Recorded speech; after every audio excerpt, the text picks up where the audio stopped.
and leave a digital mark. We might get serious, we might get really weird. We'll talk about the things you wanted but always feared. So hit that subscribe button, buckle up and prepare for chaos and connections that we're happy to share. Yeah, the mic is hot, the clock is running fast. We're diving headfirst into something built to last. We're not experts, so if you're offended, sorry, but we're pretty sure we've got a compelling story. Oh, this seemed like a good idea. That's what we said when we got started right here. Scott and Nick are on the air, so bring your doubts and cheers. We're just two guys with microphones and absolutely zero fears. It seemed like a good idea. Hey, what's going on? Fuck, are we live? I think we are. Fuck. I paid no attention with the countdown. Okay, so I think this is like the 4th or 5th time we've recorded a segment for this episode. Yes. We're getting pretty good at it. We're just not good at putting it all together at once. Right. So we think this is going to be the beginning. So if it is, hi. Yes. Hello. If not, hello again. Pay no attention to that we're wearing different things. Yeah. We had an accident. Right. We changed during the show. Like if you were at a concert and then somebody runs back and changes, clothing and wardrobes between songs, that's what we've done. Yeah, and it's fitting since we have Nicole on today. So that's right. Yes. Oh, I can't wait for you all to listen to that episode. I've not listened to it back yet. I was there. You're editing this one, and I've not listened back to it. I can't wait to hear it. Yes, it's so good. So if you skip anything, skip this part and skip to the part with Nicole, because that's the gold of this whole episode. Fast forward, I don't know, 3, 4, 5, 10 minutes. Who knows? Yes. Just get to the Nicole part if you got to save some time. Yes, but we had an awesome long conversation with Nicole Csabai. You'll get to know her here shortly. So what we ended up doing though is we talked for 2 hours with her and totally forgot to record the part where we get next week's challenge ready. Yes. So challenge accepted, or I forgot what the other. We were playing with the names, but anyway. Yes, I forget what it is. Yes. So we're going to do things a little different here. So we're going to do the reveal for our next challenge. And this is going to be a co-challenge, so we're not going against each other on this one. And then after this, you will see last week's challenge that I gave Scott about walking the invisible dog. So that'll be the next part that we unveil here in a second. But whenever we kicked it back to Scott for the challenge, he had the idea of doing strange food combinations. So whenever we were doing this, he sent over a list and he was like, what do you think about all these? I was like, these are great. What do you think about us both doing this? And he was like, I love that. So what we did was we had 8 different combinations of food. We split them up into 4 and 4 and did a little draft beforehand. So what we do is I have a spinning wheel of 4 options. Scott has his own wheel of 4 options. I'll tell you the 4 that are on mine. And we'll start that way. And my wheel, whatever it lands on, is the challenge that Scott is going to have to do for the next episode, and vice versa. I have to do it, whatever it is. Have to do it. There's no getting out of it. Yes, have to do it. So I have, for food combinations, dill pickle and pumpkin spice, vanilla pudding and soy sauce. Oh, that sounds terrible. Orange juice and Oreos, and banana and ketchup. So I don't know. I for sure would not want the pudding and soy sauce. I think that's by far the worst. That'll be the one I get. Yeah. I could lie to you. I could lie. You could just, you're right. You just pick whatever you want ultimately. I'm like, I don't know what happened. All 4 of these have vanilla pudding and soy sauce on them. One it landed on. That's what you got to have. Okay. Those all sound disgusting, which is why the challenge is going to be great. Yes. All right. Now I've got 4 as well. And I don't know if these are better or worse, but let's see. Chocolate donut and blue cheese dressing. Again, whatever one I'm reading off and lands on the wheel, Nick's going to have. Hot dogs and chocolate syrup. Beer and cereal, as in like pouring the beer over the cereal, like to replace the milk. Yeah. You probably think that doesn't sound so bad, but I think the combination of those 2 things. Yeah, like you had me with the beer, you had me with the cereal, but the combination, I don't know. Soggy cornflakes with Miller Lite just permeating. I'm not used to eating my beer, so that's going to be an experience. We may have to come up with like you don't have to eat the whole thing kind of thing. Just we gotta have it. Okay, that's fair. We'll see. Yeah. And then the last one is ice cream and barbecue sauce, which can you just imagine like putting that on there? And I don't know if you mix them, stir them together, just cover. I don't know. I guess we'll figure out if it's vanilla and I don't know which one would be worse. well, I guess we're gonna find out because right here and now we're not gonna show the screens, but Hey, we're both gonna spin. we are. We're gonna spin and we're gonna see what the result is. All right. And I guess we'll just see. I guess what the winners are. Let's do a spinaroo here. All right, you want to go first? I'll do it. All right, what is my fate? All right. Spinning. Oh, we landed on my purple option. So you lucked out. It is not vanilla pudding and soy sauce. Rats. It is a banana and ketchup. Okay, banana and ketchup. Man, you Write got that down. you probably got the best out of the four. Yeah, but I'll have the banana. Maybe I'll dip it in there, drizzle it with it, whatever. I'll make Yeah. sure it's You legit. treat, Like treat I it won't just like skip a on it. French fry. Yeah, I won't skip on it. All right.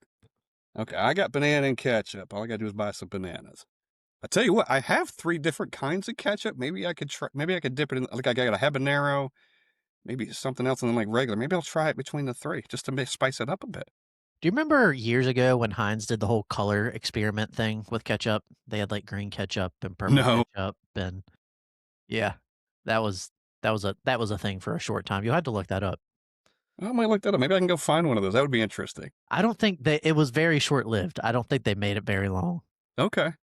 Well, but I've got 3 different types of ketchup. Maybe I'll work that in there. Like maybe just kind of make it a little, a little more, not better in any way, but would spice it up a bit. Get you some food coloring and just We'll get some sprinkle it some in. variety. Oh, Yeah. God. It'll make it even worse. Like, why is it? Why do you have brown ketchup? Ugh. Okay. All All right. right. Okay. I'm about to spin for you here. Let's see. In your mind, you probably got one you hate the worst, but let's see. Okay. And spinning. Round and round we go. Hot dog and chocolate syrup. Okay. I don't think you'll die, but it probably won't be great. I mean, I'm not excited about it. Right. I will say I'm happier about that than donut and blue cheese.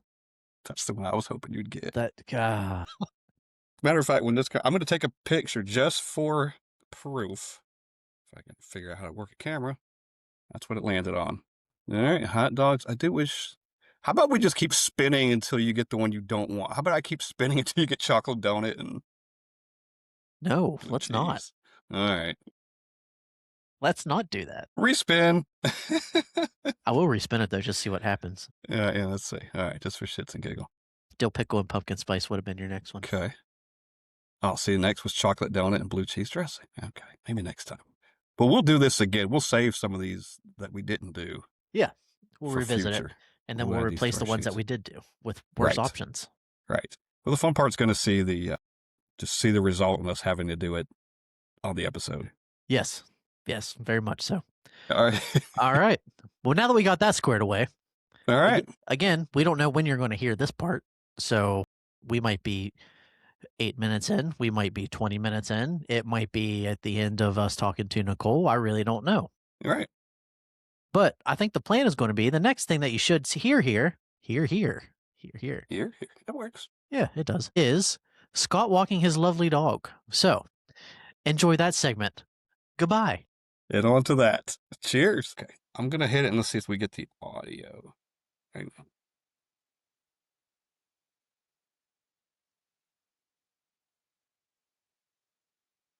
Blow that up.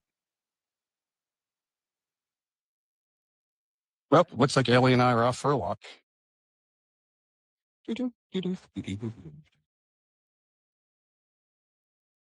This those big.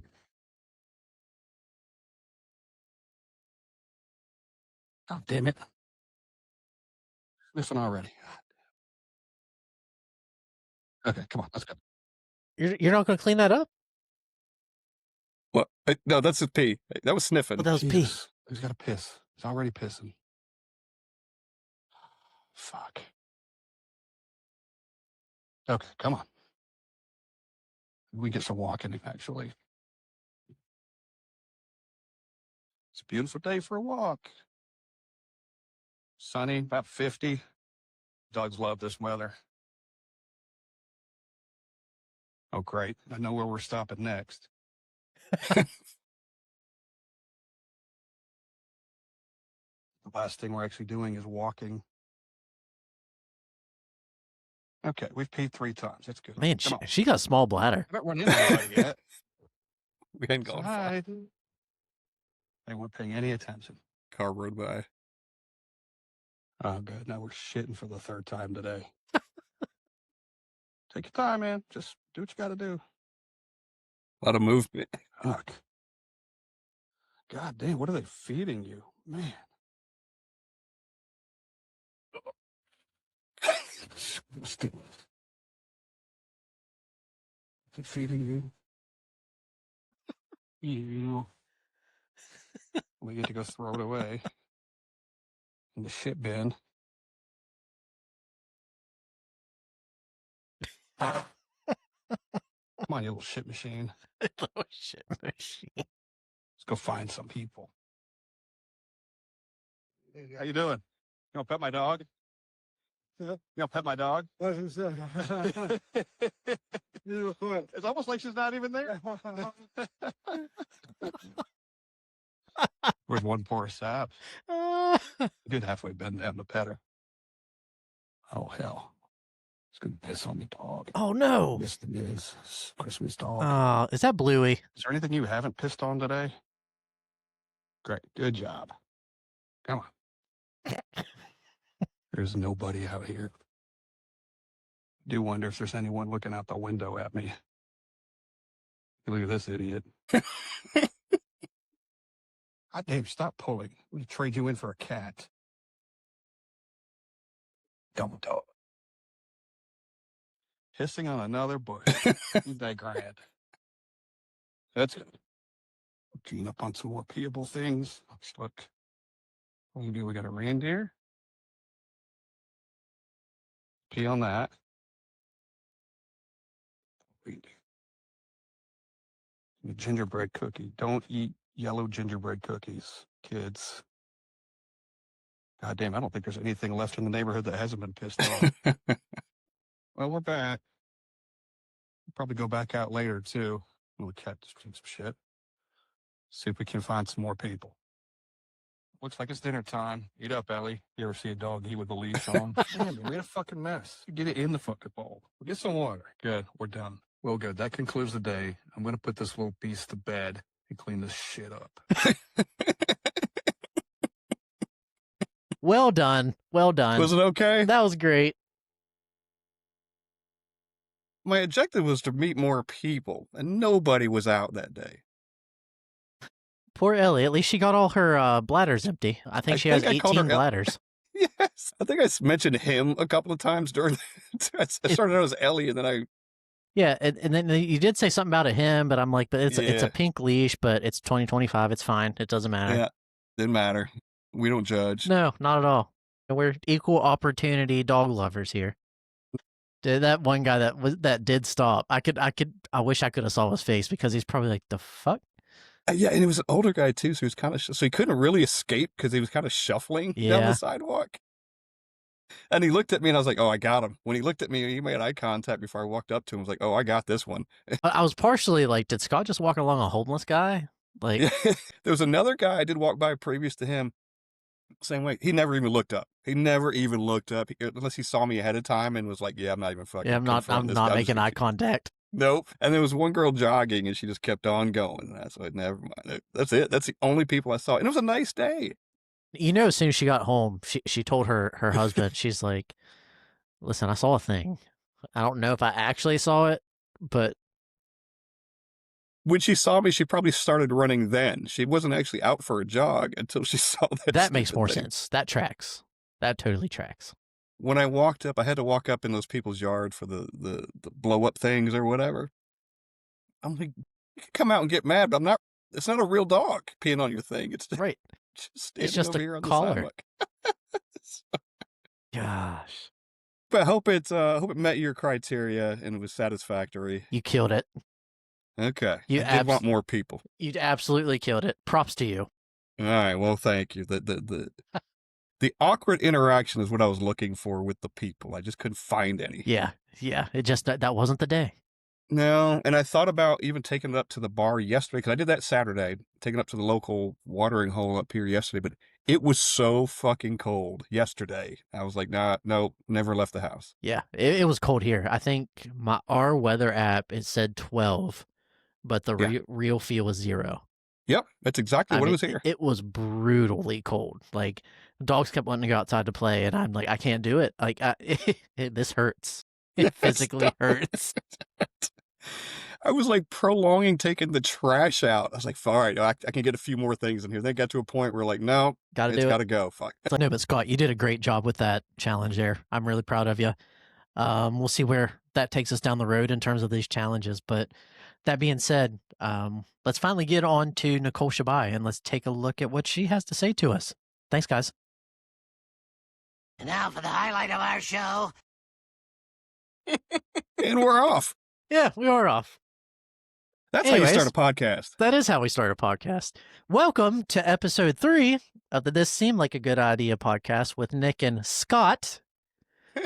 We finally got a little bit of a sense of normalcy. We're on a little bit more of a schedule after our little delay after the first one, which we kind of just threw together really quick. But today we got a really special episode for you guys. So we got Nicole Csabai on here with us. So Nicole is a former senior VP of revenue and worked with Interscope and Big Machine. She's on here to talk with us a little bit about the music industry, and we have lots of stuff to talk about, don't we, Scott? We do. Lots. You should see this page, Nicole. Oh my God. He's not kidding. He's not kidding. I opened it up earlier and I was like, that is a lot of things. That is a lot of things. But thank you for joining us, taking the time. We appreciate it. Yes. Absolutely. Thank you guys for having me on the podcast. Yeah. Welcome. You are our very first guest, by the way. Ooh, that's Yep. exciting. Yes. So thanks for making the time. Yeah. My pleasure. Well, I Scott, know where should we Nicole- start? Well, let's see.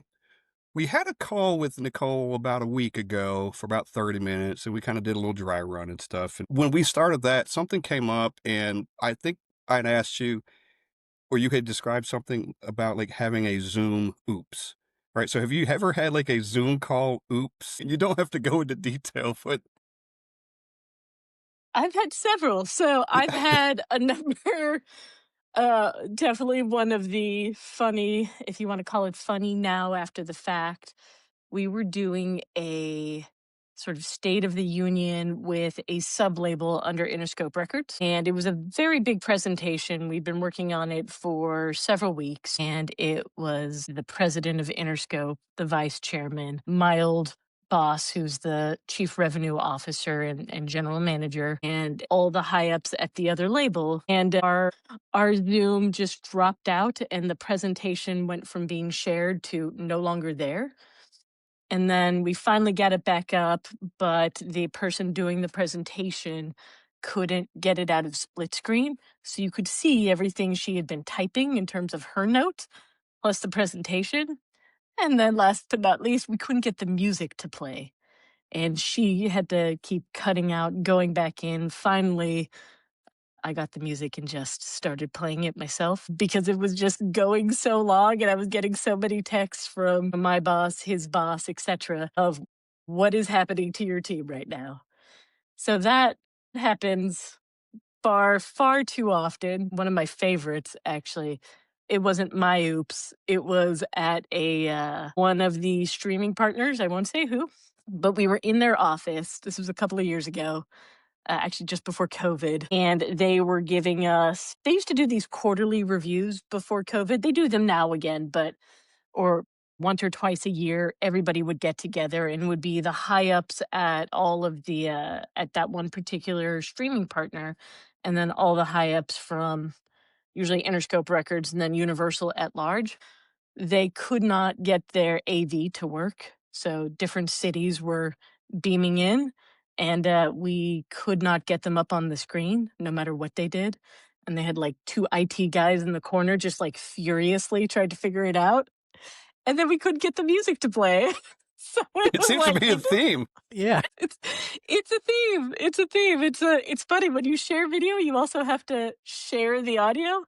Otherwise, it doesn't work very well. So tons of oops. And then on too many occasions, and I probably shouldn't admit this, but I am anyway. We would do, let's say, playbacks, especially during the pandemic. We couldn't do them in person, and there should be a waiting room. Sometimes the waiting room got set up, sometimes it didn't. Sometimes you were talking about the artist, and they popped right on. They're just like, just a second, what's that empty blank? Oh, shit. Yeah. How long have you been there? Yeah. Exactly.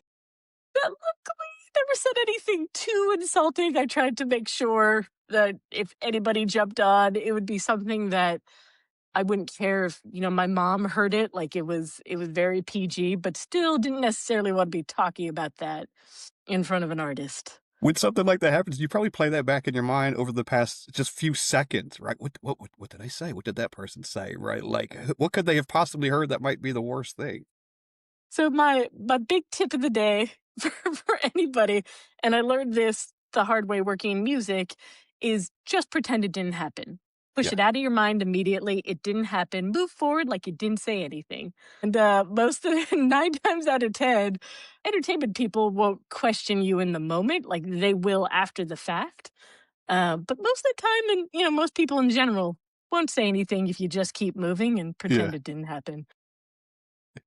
20 minutes after we end the Zoom, did I start thinking that? Oh, yeah, for like the next 3 hours. Yeah. Like, It's and like then that you perseverate on it. It's like the only thing you can key in on. Yeah. Exactly. For the rest of the day, I'm like, how can I be so stupid? What was I thinking? We need a lobby. We need a waiting room. Yeah. Mhm. But no, Scott, that was a good starting point, because when we were trying to start this thing, I'm sitting over here, I'm botching Nicole's name, I'm calling Scott the wrong name, I'm pressing buttons that I shouldn't be pressing, all kinds of things. Hell, I had a video that the audio didn't work on the Yeah, beginning of this we thing. were So trying to do some things, and all those things have technology just happened. sucks, or we Yeah. suck. Might be user error. It's that whole rehearsal. I have to say, after the first time where things just like fell apart in that one meeting with the other label, I forced everybody to do a rehearsal, like dry runs beforehand. It's like, okay, you are running the Zoom, so you need to know how to work it. You need a backup, and then I need the files too, just in case. So there's redundancy, and never do you have the situation where, people who have zero time in their schedules have made an hour for you. You're not wasting their time for 5 minutes Yeah. or 10 minutes, however long it takes to fix it. Right. And that For way sure. you have a few different avenues to go down if you run into trouble. So that's a smart You idea. do. Yeah. You gotta in you this gotta backfill. Yeah. in the sports world, we've heard too many stories of hot mics, right? Just people Yeah. just getting fired because and if you're around a microphone like that all the time, I never understood how it could happen. Like, just assume the thing is on the whole time, right? If you're a sports announcer. I feel like it's so easy to forget or you're not paying attention. Excuse me. I actually worked for uh, a local Fox like sports affiliate right between high school and college, and I would go watch the broadcasts from time to time, and it was amazing. Even though they would count them into commercial break, the camera wouldn't cut away, and then the host starts talking to someone, and then suddenly you realize master control realizes, oh shit, like we didn't actually go to commercial break or something happened, and it kept it. All Yeah. kinds of little things, foibles can pop up like that. Yeah, I remember the guy in Cincinnati. I think he was a Reds announcer or something, and he said something about the city. And boy, before the game was over, he was gone. Hot mic.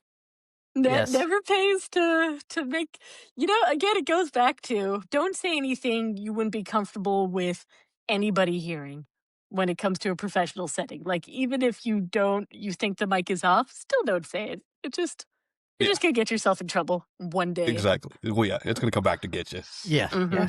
It's inevitable. So, but before we get too deep, let's kind of start a little bit with, people who are listening and aren't familiar with you, Nicole. Let's give them a little bit about your background. Like, where did you start in the music business? How did all that come about? What your role was, and kind of, whenever you were wrapping things up here recently, where you had advanced to. So it kind of all started. I grew up in a family of musicians. I played the piano myself, and music was always something in the background that I certainly had thought about. I originally wanted to go into film and television because I didn't want to do what My mom had been a singer. My oldest brother is a drummer and sound engineer. My other brother is a guitarist, a singer, and an artist manager. So I didn't want to do what they were doing or had done, and loved TV and film. Worked for what was called Fox Sports at the time. Took a year off, did that between high school and college. Finished college, moved out to San Francisco, and was trying to get a job at either like a local TV station up there or something down in LA. Everywhere, ended up getting a bunch of feedback from people in the music industry just randomly as my resume got passed around. And my first job ended up being on the production side, and I'll explain what that is real quick.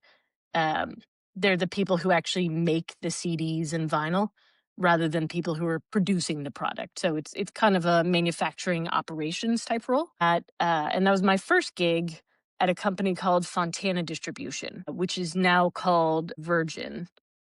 And the exact title of Virgin, it kind of keeps changing. I believe it's Virgin Music, but they're just a really great indie distributor. So that's where I started originally, called Fontana Distribution. Worked there for a number of years, did a bunch of stuff between production, little digital marketing, little just digital and physical music were separated at the time. So did digital music, and then from there ended up getting into the sales team at Universal, and it was the sort of center part. It was originally called Universal Music Distribution, and I worked for them for a while on the sales side. And from there, I ended up meeting a number of people from Interscope. Uh, One of the people that I'd known for a number of years who had gone over to run that sales team at Interscope at the time, I ended up interviewing with him for a job, and he offered me the job of sales manager, and went over there, did that for 5-ish years, got up to director of sales. By then, they were starting to call sales revenue. And from there, I ended up getting a job offer to go to Big Machine to run their sales and revenue team out in Nashville. Did that for a little over 2 years. And then once I left Big Machine, Interscope came back to me and asked if I had any interest in going back over there. Did a few interviews over there, and they ended up offering me the VP of revenue role. And then over those 5+ years, I ended up uh, getting promoted into senior vice president of revenue. Nice. Do you feel those early days when you're in production helped you along the way, like when you were in your most recent roles, looking back and kind of seeing how the whole process works, maybe from Mhm. start to finish in a sense? It was one of the most valuable things I ever learned in the music industry. And I love that you picked up on that, Scott, because I think it's something that a lot of people coming into the music industry tend to overlook. Learning production, the whole logistics, operations side of it gives you kind of a superpower. The other side of it, super obviously important, the sales side of it and the marketing side of it, but it's a situation where you can learn that a little more on the fly. It's really hard to teach somebody logistics on the fly. And knowing that and being able to just jump in and problem solve nearly anything was certainly maybe one of my most valuable skills. There's a lot of not a lot of people that you were working with had that previous experience, I'm gonna guess. That is very true. Not a ton of people had it. Not a ton of people had, not a ton of people my age had the logistics, the physical side, and the streaming side in terms of experience. What you're seeing now are a lot of people who came up when basically everything turned either to just downloads, just streaming, mostly just streaming, and never had to touch anything in the physical space. And now you have to combine all that together, and there's a lot of holes that have come up that people just don't understand. I always find that in any job or any career, if you've got that experience where you've started basically not from the bottom, but you started early and you got to touch all the things on the way, it makes you so valuable in any It career. really does. I The one thing, if I imparted anything upon the assistants and coordinators that I worked with and worked under me, is learn everything and learn this side that everybody thinks is boring, which is the sort of logistics and operations side of it, because you never ever know when that's going to be the sort of defining trait between you and another candidate. Or even a problem-solving thing too, like, "I don't know Yeah, how we're gonna get this," and you're, "Oh, let me fall back on my experience on something I've done Hmm. that could help." absolutely. Yeah, like when I did this before, this is how we would approach it. Exactly, exactly. I used to joke with my previous boss that I was like a janitor in some ways, in a lot of ways, because something would go awry. It wasn't necessarily my purview. He'd call me in, and I would literally come in and sweep the mess away because I knew where to go. I knew where A went to B, B went to C, etc. Versus you're at A and you're trying to figure out how to get to D, and you have no idea. Yeah. You just need someone to come in and make it neat again. Yeah, for sure. Nick and I have experience with other podcasts, but you really wouldn't know it on this one. Just really, we're That's still not learning. true. Oh, wait a second. We can cut that out, can't we? I don't know. I'm leaving it. We're giving Nicole every confidence in us. This is no editing. We said we were going to edit it. We're not editing it. We're not doing it.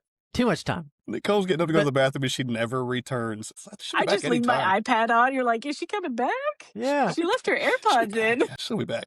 Yeah, she'll be back. She'll be back. So based off of, kind of going in from the ground up, another thing that, a lot of jobs that we look into is networking. And obviously the music industry has to be fairly large role in terms of getting in somewhere, advancing and things like that. So is that something as well that you, as your career progressed, that you kind of went in your favor as, being able to meet the people that you met along your journey?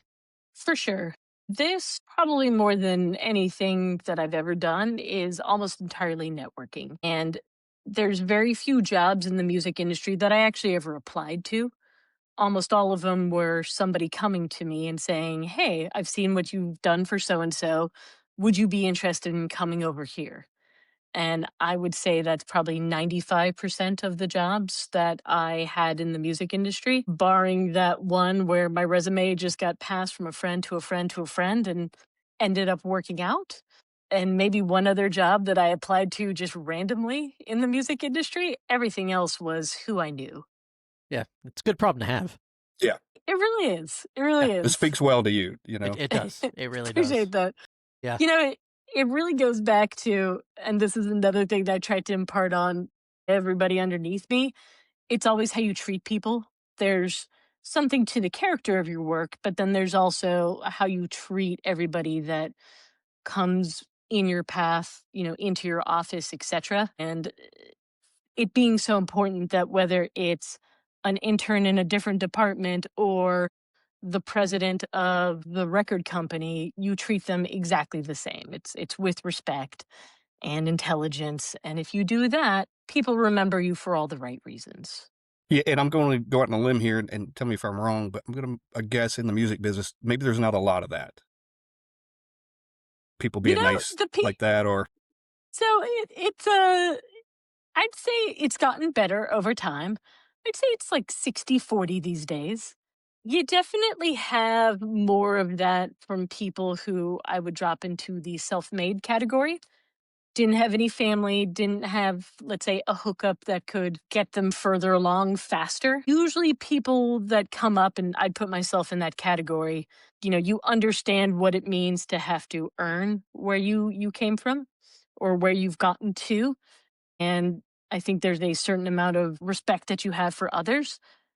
That's not to say that, I've certainly worked with a lot of people that had an uncle or, their dad or their mom worked in the music industry and they couldn't have been more nice or more respectful. Unfortunately, more times than not, I have come across a lot of people who have sort of just been given the opportunity and they certainly don't seem to care about anybody but themselves or the person above them. that's a shame. It's unfortunate, yeah. People figure it out fast. Yeah.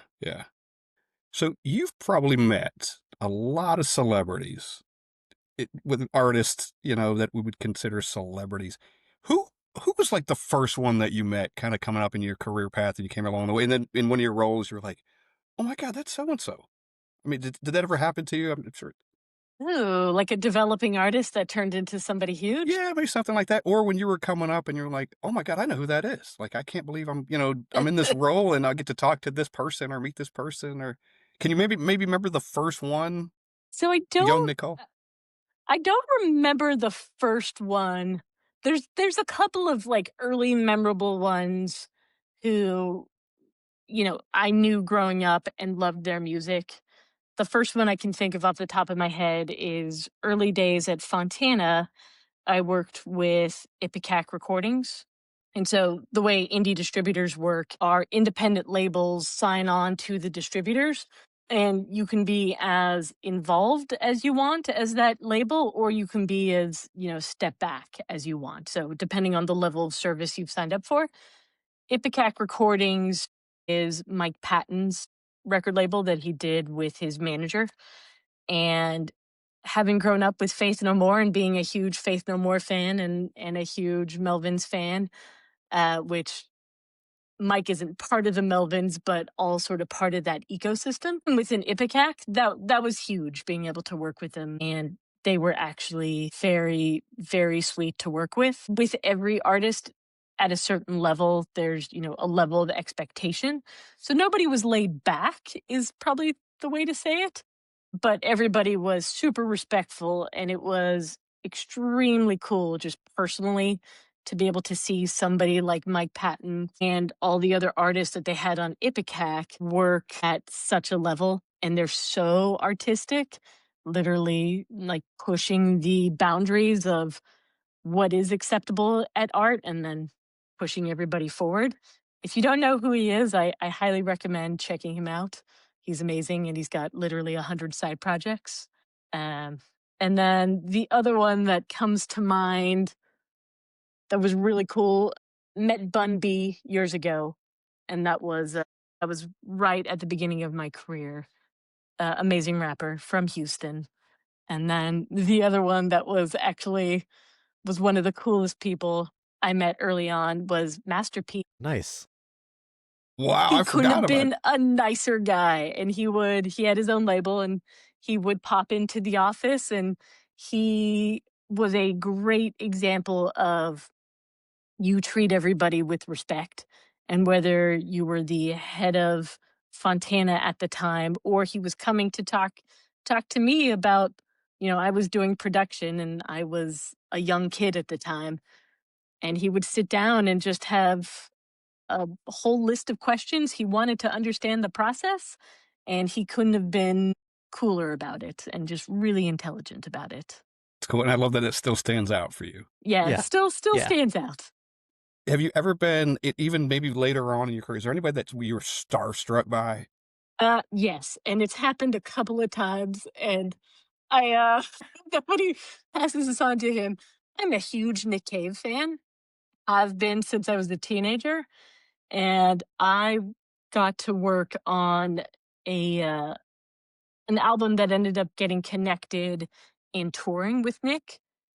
And it was an artist called Spiritualized, and I worked on one of his albums, and he was opening for Nick Cave at the Hollywood Bowl. And I begged my boss to help me get tickets to it. They got me a ticket. We had amazing seats. I literally stood up and like screamed the music back to him the whole time, which I almost never do. And then they had like a little, if you've ever been to the Hollywood Bowl, they usually don't do things backstage. There's like a little side area where they have a little after party as you're leaving the bowl. And we went over to that. And I remember my boss's boss told me, he was like, look, Nicole, don't expect to meet Nick. He's probably not going to come to this. Like, he's a huge star. He's got other things to do. And literally a limousine pulls up and Nick Cave gets out. And I was like, oh my God. And he came back, and I finally got up the nerve to ask him to take a photo. I think I called him Mr. Cave, and took a photo, a very embarrassing photo that I'll have to find and send to you guys. Please do. He's looking at the camera, I'm looking at him, and I look like I'm about to burst. Just making eyes at him. Just like, oh my God, Nick Cave. And then, and so he moves on, of course. And then years later, a good friend of mine knows his manager, went to a show, and she was like, we went backstage and she was like, meet Nick. And so, like, pushed me in front of him. I'm just like, hi, Mr. Cave. How was the show for you? And that was like 4 years ago. So it never leaves, kind of. I never worked with Nick professionally. So it was always just, I got to fangirl on him. The couple of times I was lucky enough to go to some really cool intimate shows that he did in LA and then meet him afterwards. But that one, I embarrassed myself every time. 2 for 2. Hey, you're batting 100. That's all right. There you go. It's a better way to look at it. If you can find that pic, and if you don't care, we'll use that in like a promo for this episode. I will happily send it to you. And it was so long ago, it was taken on a BlackBerry, so it's just a little grainy. Ooh. Okay. It's pretty Well, awesome. It's vintage. It's vintage, exactly. Can you remember trying to type emails on those little things? Yes. Like Oh trying my to stab God. them just perfectly with your thumbnails? Yep. I used to love BlackBerries. They were emailing machines. Uh-huh. Yeah. Yep. And they messed up. They messed up and just they never How got they better. missed They're like, that. hey, we're gonna just do this, and this is all we're gonna do, and the world passed them by. Yep. Yep. And then by the time they tried to get into it, it was too late. Way too Yep. late. Apple Already had just gone. come over and Yep. just steamrolled them. Apple took over. They did. Nicole, the reason we wanted you on here, Nick and I are really big music fans, and just when we kind of started having conversations about it, we started just having all these questions and about the record business, and we're like, oh, I know the perfect person, Nicole, and we can't wait. We're gonna dive in here, but what does a record company do as a whole? And that's probably a very wide and general statement, and we all hear record companies and the record companies this and the big names, but what does it do, maybe in a nutshell? What do they do? So I think it's a multi sort of level thing that your record company will do. And the first piece is you have the A&R team that actually go out and find new talent for the label. So there's always a group of people that are scouting literally the world to find talent that makes sense, talent to grow and turn into hopefully the next pop star, if that's the style of music that you're going after. To Interscope and Big Machine's credit, both of them have really great A&R teams that do a good job of bringing in sort of those core artists. So that's the first thing. Second thing is, not always, but the majority of the time, the record label puts up the money to actually record the project. So you always have 2 parts of, let's say, copyrights. One is who wrote the song, the actual composer of it, songwriter, and then 2 is the master.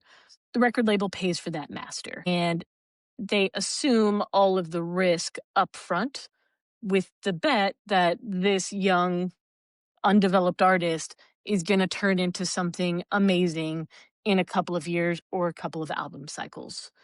And that's sort of the front loaded end of the record label, and there's certainly many departments that go into it, business development, the whole legal team that goes into that. You've always got a copyright team, and they're very involved in that. Finance is involved in those first bits. Second piece is the marketing and sales of your actual project. The industry is littered now with lots of examples of people who have done it soup to nuts themselves with no intervention of a big label. That's entirely possible, but it's more the exception versus the rule. And you can make the most amazing work of art, but if you don't get lucky enough or figure out some sort of way to get it into the market where people will actually see it, it's more like a tree falling in the woods. So you need a record label to put up that money and those plans for marketing. And then you need a record label that will go to all of the different streaming partners, physical partners, let's say like an indie record store or a Target, Walmart, etc., and actually get your music on the shelf and promoted. And then last but not least, there's your catalog management, which I think a lot of people forget about. That usually sits within the record label or some entity under the sort of music group if you're part of one of those. Yeah, A lot of moving parts, and it's a lot of moving parts. it's probably not unlike the movie business in that the studio, right, puts up all the money and kind of takes the chances and stuff on the front end, and then Yeah. hope to recoup it all on the back end, I guess, or during. Yeah. You're assuming all the risk is the record label. And I don't think people realize just how many things never quite get off the ground. And it's not for lack of promotion. Radio is also a piece that comes in depending on the project. And that takes a whole team to get that done. And, I've certainly worked, with some artists and on certain projects that I personally thought were some of the best works of art I had ever heard, but couldn't get anybody to care or get enough people to care about it. Yeah. And it wasn't for lack of promoting it. It wasn't lack of getting it positioned. Sometimes you just can't get the public to pay attention. Is that something that you see fairly frequently? I'd hate to put a number on it. It happens more often than you would think. Sure, because I feel like it's like finding a needle in a haystack sometimes. Because you see all these people, they get a little bit of recognition, but they can't quite get over the hump, right? Hmm. There's a timing thing there sometimes where genres, I shouldn't say genres, but sort of musical styles and people's musical taste shift. And somebody is just a little bit before the curve or just as the curve is falling off. And it isn't that what they're putting out isn't great. It's just sort of the public sentiment has moved on. And it's hard to find a fan base past their core fan base. Yeah, the public tends to get burned out quickly too. Like if something had just hit before that, and the same thing kind of comes along, we're kind of over that. You Yeah. definitely get that, or Maybe. you're just before things shift. I've seen that a lot where an artist, sometimes it's an artist, sometimes it's a band, and it's about to shift in their favor. Nobody knows that. They've been working on it for 5, 6, 7 years or longer. They decide they're going to stop a year and a half later. Suddenly that sound is the next big sound, and people are going back and finding their catalog, but that artist has moved on. Yeah, I And that I can almost happens.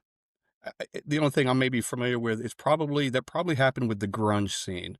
Those bands that came out of there had just been doing it. There was, it was hair bands before that. It was the 80s, right? And those guys in Seattle were probably grinding for years. They were just doing their Yeah. thing, playing local clubs and everything in Seattle. And then you wake up one day and everything has changed. And now you got 3 or 4 bands that come out of there all at once. Because Nirvana breaks, and now we're like, oh shit, we got to find the other ones from that area too, because Mhm. it just hit all at once at the same time. Very much so. And the music industry is very good at jumping on a wave because it's an industry where you have a lot of highs, but then you have some very deep lows, very deep valleys where, whether it is the technology is changing, going from CDs to downloads, downloads to streaming, that is a lot of upheaval. And then you also have just people's taste change, and sometimes you can't catch up with it fast enough. Yeah. Yeah. The And fact you're, that 4 oh, go ahead, Nick. I'm sorry. I was gonna say, in your opinion, you were talking about like music being so digitized now. Do you feel like those trends when they happen, those ebbs and flows and the waves, do you think they come quicker now that everything is digital? We're in kind of like a digital age where things are getting released a little quicker. You have almost that instant gratification. Do you think there's like, any trend for that with things being that way, or do you feel like it's about the same as it was whenever we were still making a lot of physical music? It's definitely changed, and people's attention spans have changed a lot for it, and what people will wait for versus what they won't. Interestingly enough, I'd say hip hop is probably on the forefront of how quickly things have changed and how they continue to change. And if you listen to artists, what was cool or interesting or on the verge a year ago is probably not the case now. That's a really long time in the hip hop world. It's probably more like months at the end of the day. And, you think about songs that were massive hits, probably when we were kids or younger, that would have never gotten off the ground now. They've got super long intros. You know, I'm thinking of something like Guns N' Roses' November Rain. That would have been a hit. Uh, and I should say that it probably would have been a hit, but there would have been somebody at the record label telling them they need to cut off that intro because it's just way too long. No one's going to pay attention to it. Right. And you know, go back to Led Zeppelin. I'm thinking like Kashmir. There's a huge long intro there, and there are hundreds of songs where, you know, even to the day that I left, I remember getting music across my desk, or someone from A&R or marketing would walk in, and it's just like, hey, we've got this great song, but the artist wants a 20-second intro. It's like, they do a streaming version of it, because that's not going to get playlisted very easily. Mm-hmm. People's attention span, you know, if you don't hear anything after 5 or 6 seconds, you're probably hitting skip. Yeah. Yeah. And Don't know what that's that is. unfortunate. Yeah. Yeah. And it hurt to say that to people, that I know this is your work of art, but can you cut it? Yeah. Yeah. You So- gotta play to the market a little bit. Yeah. Can an artist team, and we talked about teams the last time the three of us got together for a quick chat, can a team for an artist help with that to the record company, like really make a push and say, we're going to do it no matter what, we want to do this, you know, we're not taking no for an answer kind of thing? Can a team help in that regard, and maybe a lot of other regards, in getting things pushed through for the artist?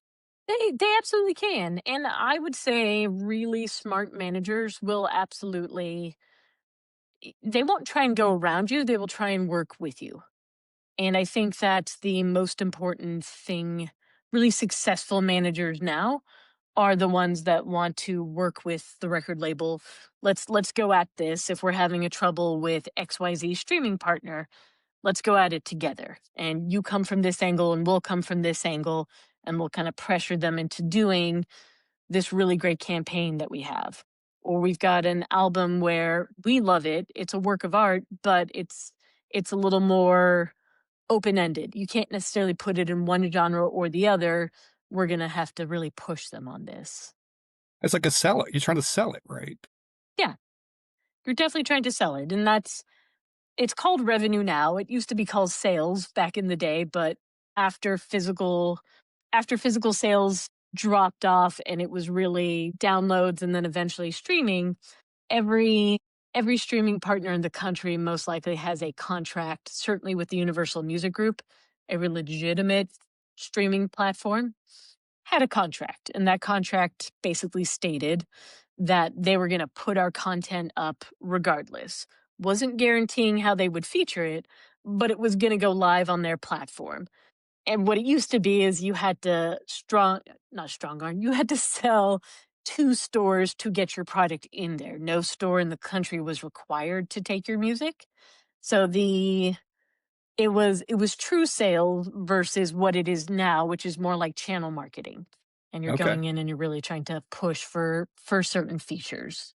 When a But everyone's record going to comp- take your content. Okay. When a record company looks to sign an artist, outside of the talent, are there other things that factor in, any other criteria with the artist that is there a vetting process or other criteria that a record company would look for in an artist to kind of, I'm sure they're looking for like long-term relationships if they can. Yeah, I would say for all the major labels, just speaking broadly, the goal is always a long-term relationship. You want to be with an artist for multiple albums, and if you are smart about it, you want to grow them so they have a back catalog that's kind of an annuity for you, right? That's what successful record labels make the most of their revenue off of, is catalog. And that's sort of funding what they can do on the front line, new release. Without that, it's a little bit of a faster turn. But if you have a really solid catalog, you can take your time developing people because you have the funding to do so. And you can take more risks on new artists because you have the funding to do so. Sorry, Scott, I actually forgot the first part of your question. Say that for me one more time. Now, just curious, like outside of the talent, though, when you're signing a new artist, is there criteria you look for? Maybe some, character or anything along those lines? Yeah, it's especially now, it is far from just the musical talent. That's certainly the key why you focus in on them and hopefully what gets across to most people. But There's the sync licensing. So, can you get songs into commercials, TV, movies, different campaigns, World Cup campaigns, World Series campaigns, things like that? That's a big piece. Brand marketing. Are these artists that are interested in being spokespeople for different clothing brands? Things like that. The brand marketing team at Interscope is outstanding, and they did an amazing job of just pulling together companies that you would never think of, but with the idea that there needs to be a brand that could speak to every artist on the label, current and catalog, and how that sort of meets the artist's need now that things have broadened so much and it is far more about what the artist is interested in doing versus, let's say, someone on the top just having a vested interest in a clothing company, so they try and push them in that direction. So you're definitely looking at an artist that can do a lot of things. It doesn't have to be. There's certainly artists that don't want to do any of that, and that's totally fine and respectable. But it is far less taboo for an artist to do that now. Actually, I would say it's not taboo at all anymore. Right.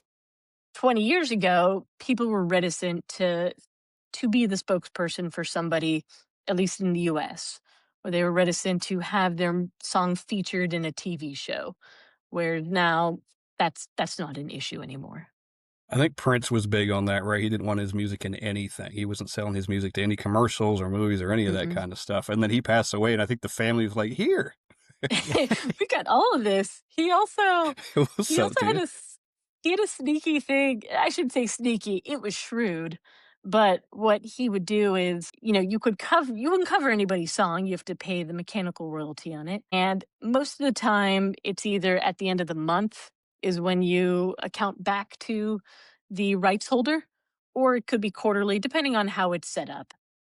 Prince, from what I understood, demanded it be weekly or asked for it to be weekly. And it's very hard to come back with that bookkeeping weekly. So most people didn't want to bother with it, honestly. I think he probably, if I had to guess, I never knew Prince. I'm going to guess he did it on purpose to keep people from re recording Yeah, his stuff. yeah, for sure. Well, that reminds me of something. Artists these days, it seems like there's a lot of them are selling off their catalogs, and some of the older ones, right? Like Bob Dylan did. Did Bruce Springsteen? I don't know if he did. It seems like he did. Maybe not, but I feel like he may have, but don't I do. quote me on that. Yeah, I kind of think so. But several have, and maybe to your point is they make hundreds of millions of dollars selling their catalogs. But what that does, I guess, and you tell me, whoever buys those, that's an opportunity for them to make money, right? And put those things in commercials and movies and whatever. Yeah, That's the licensing opportunity there okay. is huge. And rarely do record labels hold, the full, they don't usually hold both sides of the copyright, right? They're not owning the actual songwriting rights, the composer credit, and they're not owning the master at the same time, typically. I'm sure there's some scary deals out there where somebody did, but that wouldn't behoove the artist. So when an artist like that sells their catalog, let's say to a large record label or music group, suddenly they have both sides of it and they can use it for whatever licensing they see fit, honestly. Now, I would say most companies, I shouldn't say most, I would hope a lot of companies would go back to the artist or their estate and ask if that's something they would think they would have approved, even if they own it. I'll use, Interscope did a really good job of this, at least during my tenure there, of going back to the artist manager or the estate and asking, like, we had the rights to do it, but we want your input on it. Is this something you guys would be proud of if we put it out? That's cool. Well, that almost leads me to then maybe touches on the same thing. So we've heard of some artists in the past couple of years remastering their music for various reasons. What are some of those reasons they might do that? And I kind of know some of it is like their masters might have got sold from I say out from underneath them. Their masters Yeah. got sold. But are there other reasons an artist might have to remaster their music or decide to? Sure.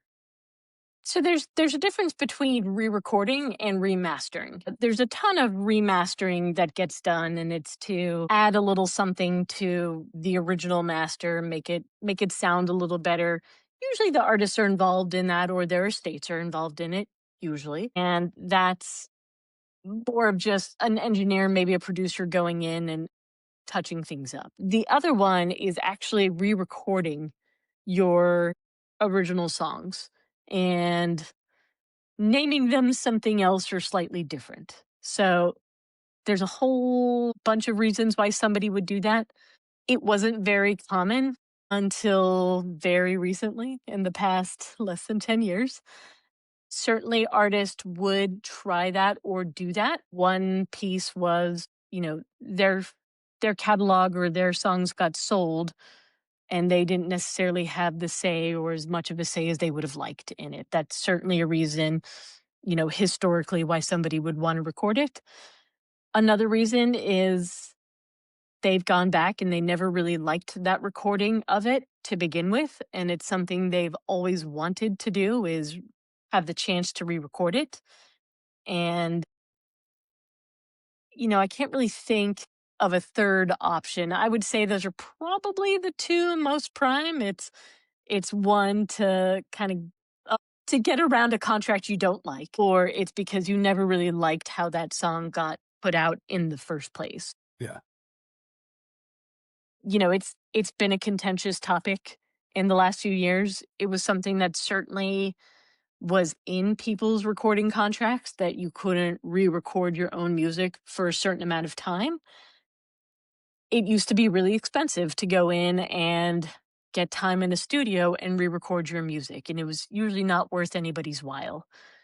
If you have artists now where it's much easier to do on your own or at a smaller scale, or they just have the prominence to be able to go, they're prominent enough to be able to go and do it themselves, that's far more prevalent now. And you can go in and it's really, as long as it's a brand new recording of the song and you've titled it slightly differently so people can tell, that's kind of all you need to do.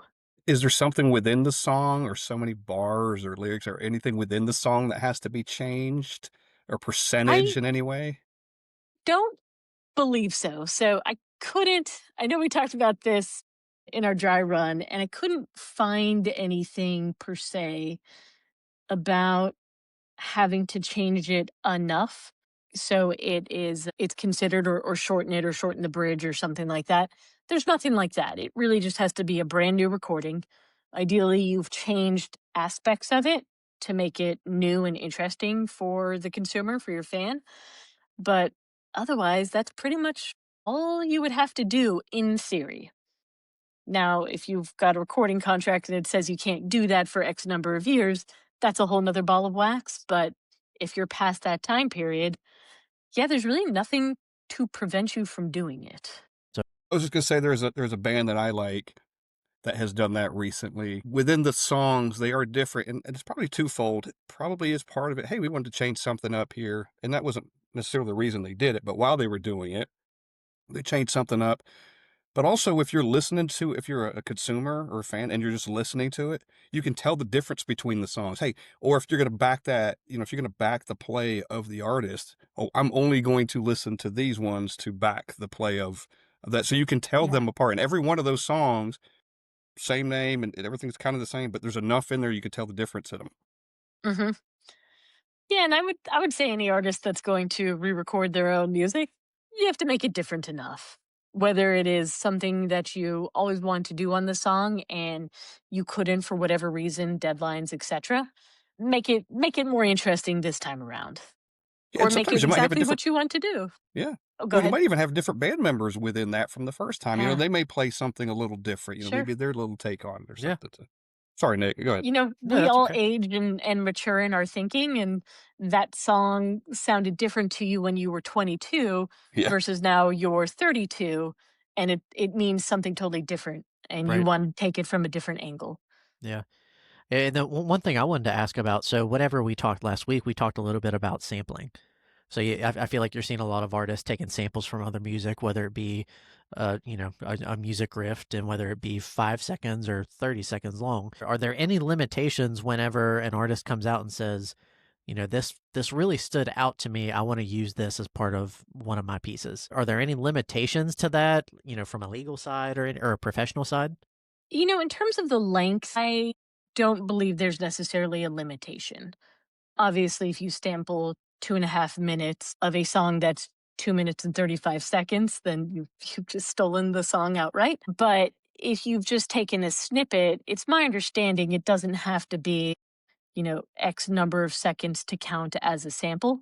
It's just taken from another song and then used, whether that's a bar or two or it's 15 seconds of another song. And the way I always saw samples get used in a really great way is someone hearing a piece of a song and then taking that to then almost like a collage, adding it onto a piece of a new song that sort of inspired them. So they're inspired by the original.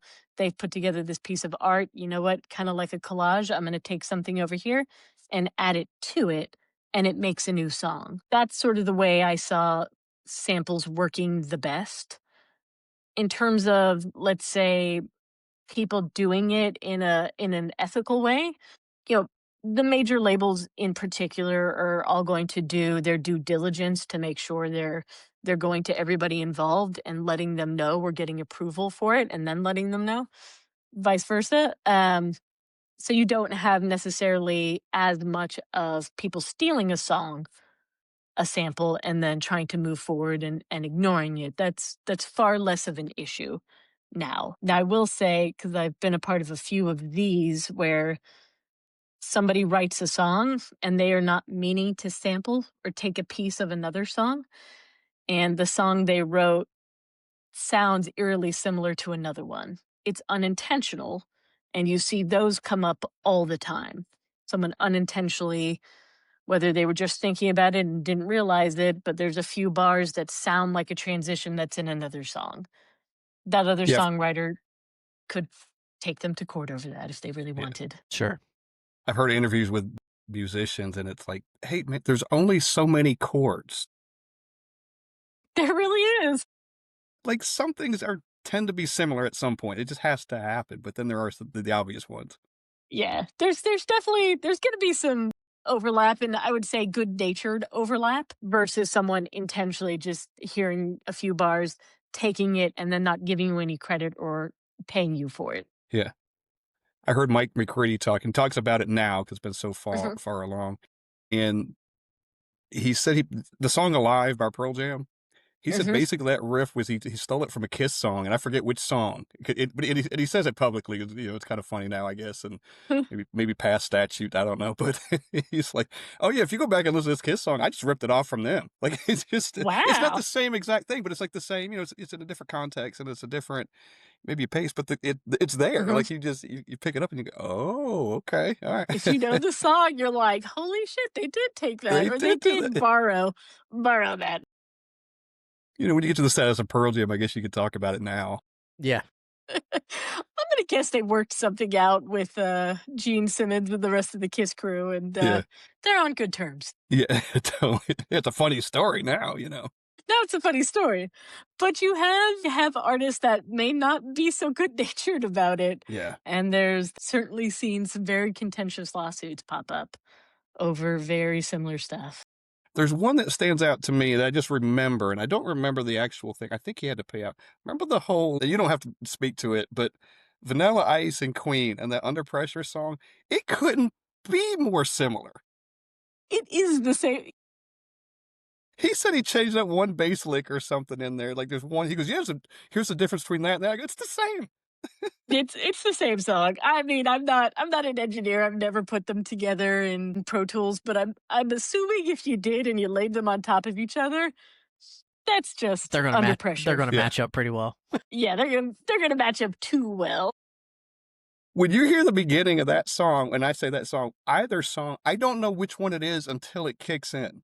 Yes. Really, till the vocals kick in. It's like, You know we what's got a funny?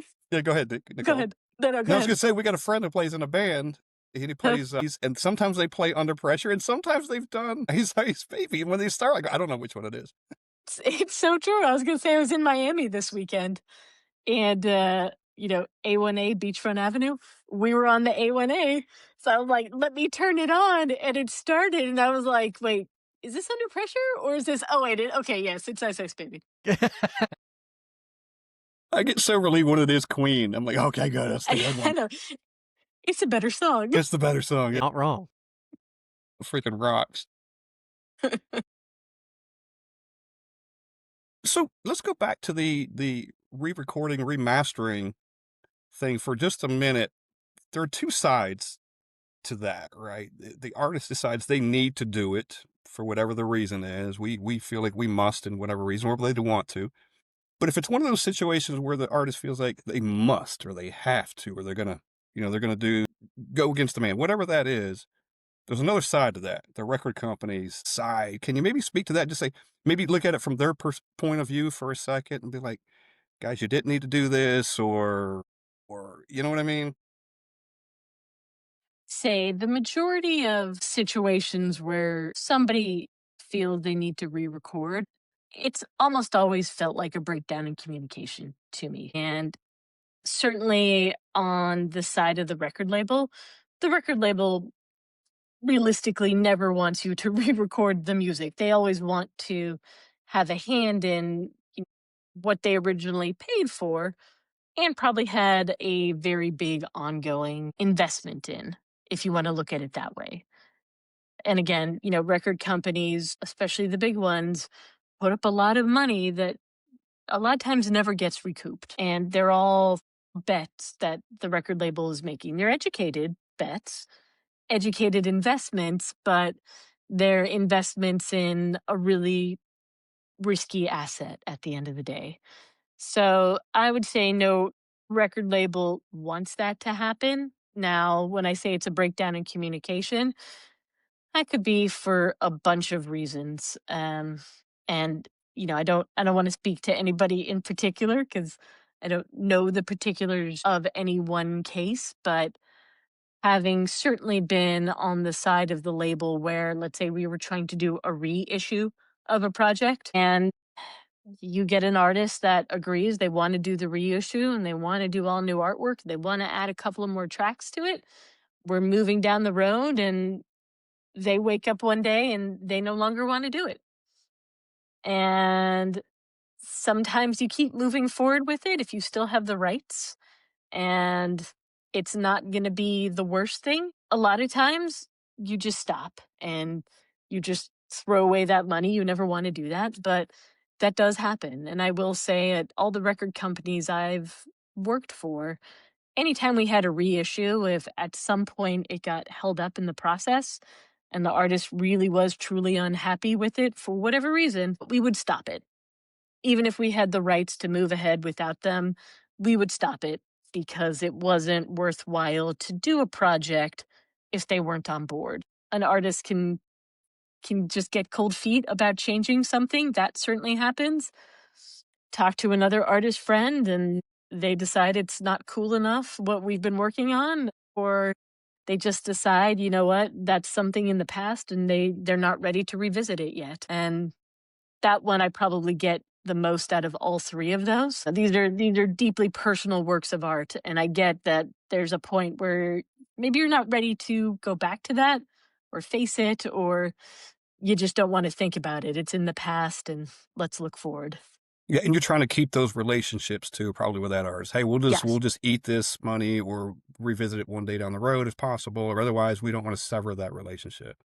Exactly. If it's, a sizable enough artist, most artists, honestly, at the end of the day, you want to keep that relationship really cordial to, basically a wonderful partnership, working partnership. And that's the eye that I would say probably every major label has in terms of how they look at their artists. They want this to keep going for as long as possible, and they want these artists to be as happy as they can make them. Because happy artists will usually That's right. continue to produce really good projects for you. So Yeah. You want to be on a great level. So circumstances always arise where you can't agree, but for the most part, yeah, you try to work with them as much as possible. How involved, I'm really curious about this. How involved is the record company when an artist tours? Mm, more now than ever. So I would say about 12 years ago, deals started popping up called 360 deals. And what they are, just generally speaking, are the record company is getting in on revenue for multiple streams that the artist may pursue, whether that is touring, whether that is merchandise, whether that is a direct to consumer store on their website. The artist, excuse me, the record label is getting a percentage of that. What the record label usually agrees to is that they will then help fund certain aspects of all of those things. So whether it's helping to support merch, whether it's helping to fund and create that D2C store for them, whether it's helping out with something more than just tour support, going over and above and beyond with maybe marketing on the tour or more radio promotion for the tour. It's something that started gaining momentum, I'd say maybe as far back as 15 years ago, but definitely a solid decade ago. You were seeing lots of contracts come through with 360 agreements in them. And touring is one of the biggest ways musicians make any money these days, right? Correct. So why not be involved in the biggest moneymaker part? I mean, Why not? And I would yeah. say I can't think of an artist, especially an artist that I worked with, who didn't get the lion's share, if not, nearly pretty much all of it that they were making on tour. And like you say, that's where an artist is making the majority of their money, is on touring, is on selling merchandise. Direct to consumer stores, their websites are a huge moneymaker or can be a huge moneymaker. And then again, it kind of goes back to brand marketing and sync licensing. There's a lot of potential money that an artist can make off of that that they normally wouldn't have. Trying to survive on sales of your album alone probably won't do it for you unless you are at a certain level. And even then, it's probably those other avenues that are really bringing in the bulk of your revenue. Yeah, if you've ever been to a concert, it doesn't even have to be the biggest names. You go to any concert and you walk by the merch line, you think, oh, is this the line for the bathroom? No, it's the merch line. Every Yeah. concert, big or small, the merch line has got 100 people in it. Yeah. It's Massive. huge. I feel like, and I might need to look this up and tell you guys later, but I want to say Metallica was the first artist to make like $1 million off their merch at Really. one show. Like it was something unbelievably high back in the day. And I'm sure, you know, what happens for most huge artists, whether that's a Billie Eilish or a Taylor Swift or Lady Gaga, or, I can only imagine what U2 makes off of merch. Like it's huge. And that all, I shouldn't say all of it, but the vast majority of it, that's going back to the artist versus somebody else.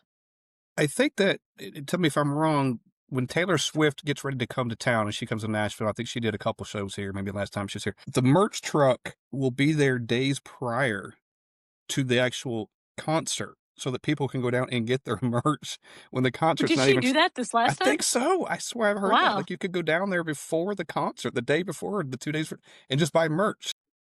So, I worked with a number of K-pop artists, especially in the last 5 years of my career. And the model that pretty much everybody in the K-pop world has with merch is amazing. And it is the wet dream of everybody in marketing and sales, because what they are able to do in terms of bringing in revenue, and this is literally every K-pop bands, even the ones you've never heard of, but 20,000 people are lining up outside of an arena to get in, is amazing. And there's a number of artists. I definitely won't call anybody out because that's a big thing in the K-pop world, but a number of artists will do like a pre-merch opportunity on site if they're large enough, where you can come in and you can literally buy a ticket to go and get merch ahead of time, but you don't have a ticket to the show. You just have a ticket to a merch opportunity. What? And I say merch opportunity because these aren't like, hey, we opened a merch booth off the side of the road here. It's we've opened like a merch tent, and it's a whole experience to go through.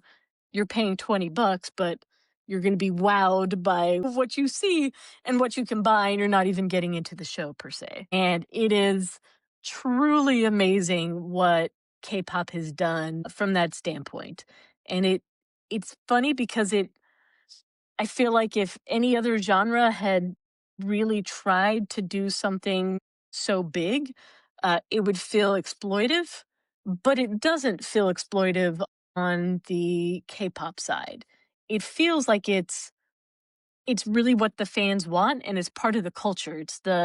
It's not just enjoying the music, it's also collecting everything around the artist. It's like a branding opportunity. It is. And there's a certain artist that just has mastered the merch thing, just for that exact reason you're talking about. Like, that thing itself is a party. It's the thing itself is a party, and it's like I said, I won't call out any particular K-pop artist because that I learned is a big thing. You can't single anybody out when you work with K-pop. The other K-pop fans get very upset. So I won't single anybody out. But at the same time, just what those artists have been able to do, and probably a large part their record labels have been able to do around them is truly amazing. It's honestly something that should be taught in music business programs if it's not already. Like it really is impressive. That is impressive. Scott, we need to go to a K-pop t-shirt party. Do we? There's a few coming to town. We'll What? figure it out. All right. Well, there better be craft beer, or at least some kind of beer. I don't know. We'll go to the next one in Atlanta. It'll be a center location. We'll figure it out. Okay. All right. Yeah. If the surrounding area's got some good stuff, maybe we could do that. I will say, if you have the opportunity to go to like a big K-pop show, like arena-sized K-pop show, go. It's amazing. People watching, like what they're doing on stage is really impressive. Like it's entertaining, but it's also just wow. I can't believe everybody in here knows these songs. I've never even heard of these people, Yeah. but That's why I hear some of that stuff and I'm like, what is this? Like exactly. I remember K-pop. Like they would have commercials on TV. Like the K-pop. What is that? Is it like re-singing of songs by kids or something? What is that exactly? That's kid. You're That's talking kids about bop. Kids Bop. Kids That's Bop. kids bop. Yeah, that's different. This is Korean pop. That's the one I want to go to. Kids Bop. It is very popular. That's going to be a real. You're It going to have to needs to leave it be. to Kids Bop. So when See, you say we're learning. K-pop, does that mean Kids Bop? We asked the Yes. question. Okay, well now I know the difference. Yeah, no. K-pop What I is should have asked Korean was- pop. Oh, Korean pop. Oh God, that'd be way Yeah. off. And it's crazily popular. Globally, it's just crazily popular. But Okay. yeah, they are what those labels have figured out and those artists have figured out, marketing and just the culture of K-pop that fans are totally on board for. And the funny thing is it's not like these are 14, 15, 16-year-olds that they're getting engaged with. These are people, like you go to a K-pop concert and half the audience is over the age of 30 and they're not with their kids. Like it's Right. not that I brought my teenager. No, I came for me because I love this K-pop band. Yeah. And that's it. So they're totally on board. Some of the stuff that would pop up, some of these fans would understand the rules of the charts better than people I had worked with at record labels. Like to the point where I'm talking to somebody who works with the charts and we're just astonished at I understand the rules, but I don't expect, some random fan to understand how to work the chart and understand the rules of it, but they would understand it and then they would get on fan message boards and talk about it. It's like, okay, you can buy up to X amount of albums and all the sales count. If you go over this number, then none of them count. So everybody only buy this many. Wow. and So that's helping. So that's it's helping. helping the artist. Yeah, and that's why Yeah. they're doing it. They're making that push. Yep. Wow, we need Yeah. fans like that.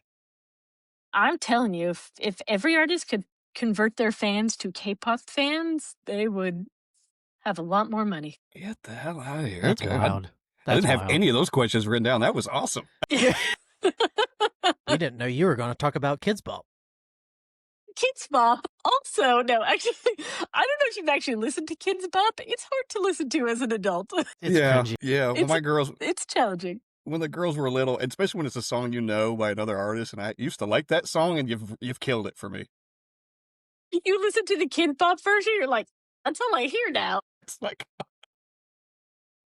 this chorus of 6-year-olds in my mind. It's like stop. Exactly.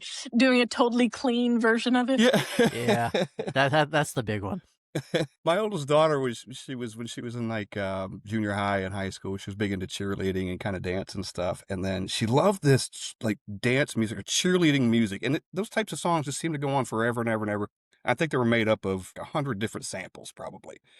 But the song never seemed to end. And every now and then she'd play one in the car and I'd be like, I'd catch a snip of it. And there was a song and I heard Shine Down in it. And I go, you really like this song? She goes, yeah. And I go, do you want to hear the real full version of it? She didn't like it as well. She's like, no, I want the Kids Bop version. This is terrible. It's like Shine Down's way better. We're going to sit in silence. Kids Bop. Gotta write this down so we don't forget. When an artist, and maybe this doesn't even happen, but like can an artist be a free agent? Like when a contract expires or the record deal expires, I'm assuming that's in place, hey, you owe us 10 records, blah, blah, blah, whatever that is. Can they become kind of a free agent and like an athlete might and be a bidding war between record companies or even internally with the record company they're with? So actually, yes to all of that. And a really good example. Well, let me start here. A lot of artists, when they get to be big enough and they're done, they've gotten through all the record deals that they've signed or the record deal that they're currently on, a lot of them choose to go independent. They don't really need the marketing anymore. It's not like you don't know who they are.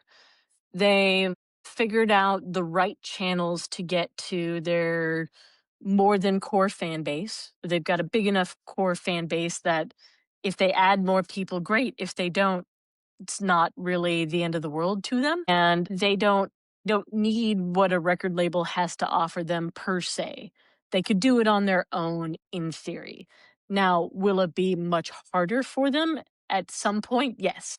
It's always a little harder when you go your own way, even if you are huge. One of the biggest examples that comes to mind of an artist that when their record contract was done, they decided to go their own way is Radiohead. And they did that project where it wasn't on a label, they self-released it, and they did it where you could choose to pay what you wanted to pay for it. So recommended price for the download was, I can't remember if it was like $9.99 or something like that. And then, but you could choose to pay them more for it or less, or I think nothing at the end of the day. I can't remember exactly how the order widget worked, but I want to say that was truly one of the revolutionary early things that I saw such a big artist do. Top of their game. They're like, we don't need a record label anymore. It's not like people are going to ignore, we're going to ignore Radiohead at that time. And they could go and do and make whatever project they wanted to do. So I think you certainly have that. You can have an artist go be a free agent.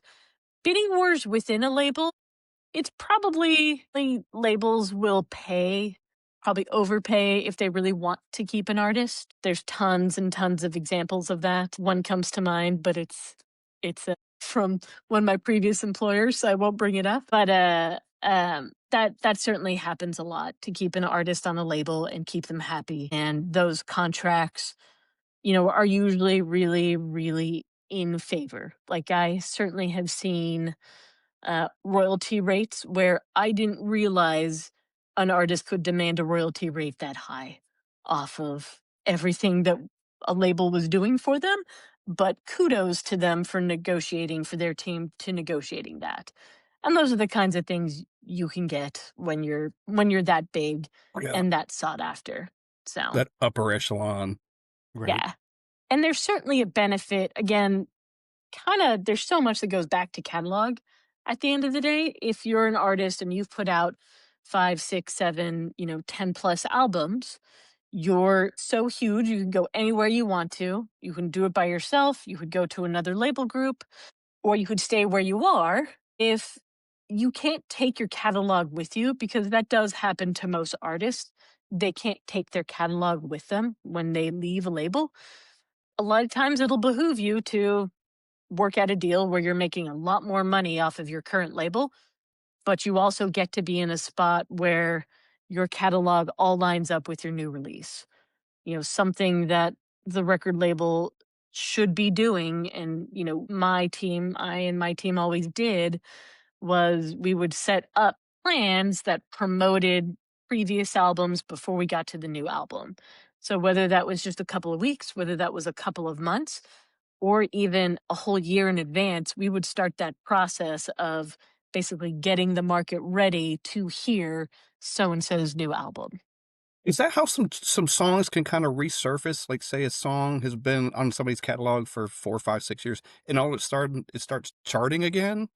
Could that be part of that?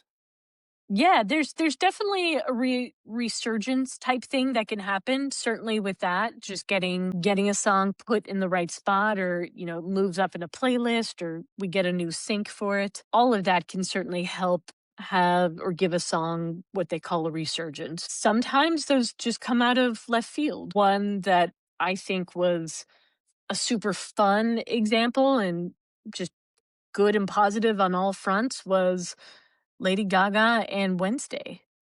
Um, there's in the first season, there's that whole dance number of her at the school dance, and people took it, they slowed it down, they threw a Lady Gaga song on, and then that song started going up the charts. And it surprised everybody, but a fun surprise. But it was one of those where, you know, not that the label wasn't promoting all of her catalog, it's just that one in particular just sort of came out of left Yeah. field. It just hit. The timing was good for whatever reason, Yeah. and And that happens more than you would think. And those are happy accidents. And there's really, what happens with those is the team at the label have to be ready to, the moment that starts, good labels will be tracking it with their analytics team. You hear about it, and literally a couple of hours later you're responding to it, whether that's reaching out to the different streaming partners and getting it moved up in a playlist, or it's reaching out to different brand partners and getting them to reuse it, or a sync partner get it reused. All those things go into play, and suddenly, if you're being smart about it, you're pushing it back up the chart. there's a local musician here. His name's Tyler Boone, and we've met him. We've had him on my other podcast, and he had a song that recharted, and it was kind of as I was getting to know him, and it kind of came across my radar and Amazon Music. I think he posted something about it. I go, man, I love this song. I love this new song. He goes, it's 7 years old. Hmm. But I had That just learned it. happens a lot. Yeah. There was so I'll redo a little bit of what I said a second ago. So it was Wednesday, season 1. It was a TikTok trend that popped up with Bloody Mary, and people slowed down the song to match, and then that ended up being its own thing. It wasn't the song used in the episode. It was just fans putting it together, and just happened to be like a fun connection between the character, the show, and the artist. And she was willing to lean in, the label leaned in, and those are one of those situations where a track starts resurging and people get excited and get behind it. There was one, Scott, that it was nothing I ever had anything to do with, but there's I just forgot the artist's name. She was super influential on Tori Amos, and one of her songs I didn't even think it was in a show again. It just started popping up and people got excited about it and it started moving up the chart and it was like a 25, 30-year-old song and those will come out of nowhere. Yeah. Have you seen that more with the whole evolution of TikTok? Because I feel like you hear a lot of music kind of come to the forefront just through that platform. Like for example, just something like you were talking about with Wednesday and Lady Gaga. The one I always think of is there's a big one that goes around with Rob Zombie's Dragula, and it was like the dancing scene from Matilda, Mhm. and they matched up perfectly. It's one of the best things I've ever seen. So I'm like, is that something that we see because of those social media platforms? There definitely is. There's a bunch of that where TikTok will cause a song to have a resurgence. Sometimes it doesn't always connect back to the artist. So sometimes you'll have a song that has a snippet of it that is perfect for TikTok and people create do a bunch of creates with it and it goes crazy. But excuse me, it never links back to the song itself. And it's either that snippet just doesn't sound like the song at all for the most part, or people just don't like the song. There's a whole myriad of reasons, but I've certainly worked with artists where they're on TikTok, it's absolutely going nuts.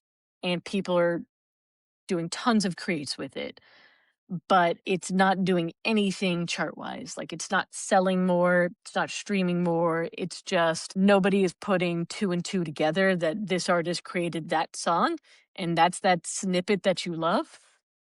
It's just its own thing. And that happens a lot with TikTok. It just stays in that platform, it sounds like. It's it's a blessing and a curse all at the same time. If you can harness it in the right way and catch a really good opportunity, it all matches up and people connect back to the original song.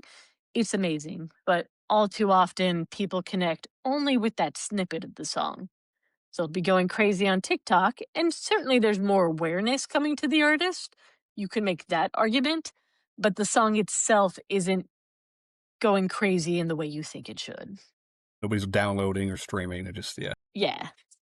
You've mentioned playlists a couple times, and I've actually heard you talk about this outside of this podcast playlist. It's important, I guess, for artists to be on these playlists. And the reason I find it interesting is I used to create playlists myself, right? I put some stuff together where even back in the day when you burned your own CDs and then you create a playlist. Why is that still important to an artist? Because in my mind, when I listen to music, I go to my Amazon app and I can just play what I want. I pick randomly and stuff, but I guess playlists are important. And I know when on Amazon, when I get on, there are playlists that are kind of preset. Is that what that is?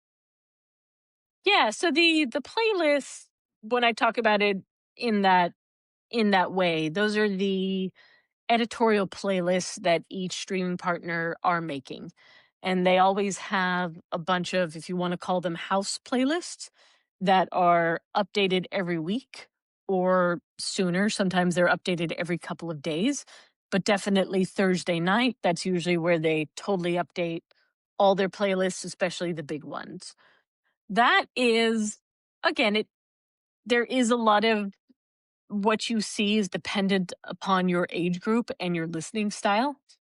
Certain genres go a little younger. I'm sure if you ask your daughter, Scott, they look at playlists, not necessarily what an artist has coming out, but what is happening on these big marquee playlists for whatever streaming partner they love.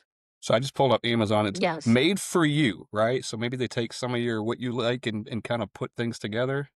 So that's going to be an algorithm style playlist Okay. where it is pulling things that you've either already listened to or things that the algorithm thinks you're going to like based on your listening history.